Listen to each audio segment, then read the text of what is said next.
One of the longest government worker strikes in Minnesota history is now in day 49. About a third of Chisago County workers are off the job because of a contract dispute. Fox 9's Corin Hoggard is there live for us tonight. And so, Corin, what kind of jobs do these workers have, and what is the impact now of their absence? Yeah, Kelsey, these are about 170 members of a Teamsters union that has chosen to go on strike. Almost all of them are on strike. It's some government center employees, so the people who are giving out building permits and things like that, but it's largely social workers, so the folks who are going into daycares and foster homes and doing the checks and balances there. And that really means that a lot of the county's vulnerable clients are without the help that they usually rely on. We have built meaningful relationships with vulnerable people who have let us into their homes and their lives and trusted us to be there for them. And it is heartbreaking to know that they are not getting the services that they so desperately need in order to be safe, in order to have medication, in order to have their lights on, in order to make sure that their kids get to see them and have parent visits. This is heartbreaking to be out here. In court, a lot of that work is mandated by the state. So how is the county handling that workload?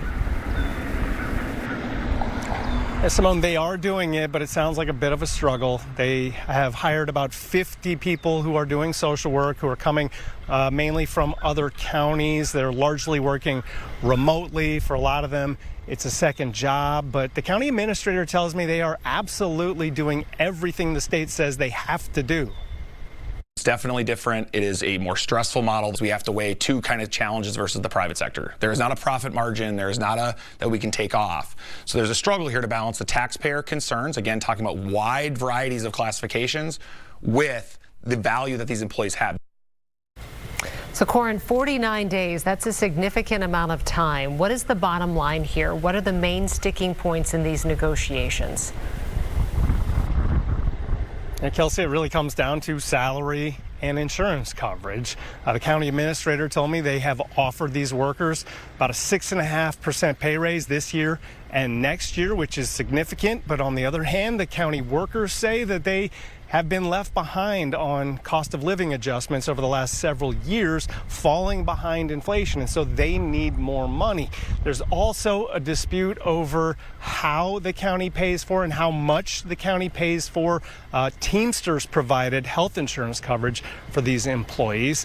The negotiations not really in a good place right now. They haven't met in person since a marathon session on May 22nd. They haven't exchanged any offers at all for the last 2 weeks. But the county does say they are expecting a new proposal coming from the union on Monday, which would be day 53 of this strike. All right, Corin. We'll see what happens then. Yeah. Sounds like it could go on for quite some time at this point. All right. Thanks, Corin. Well, the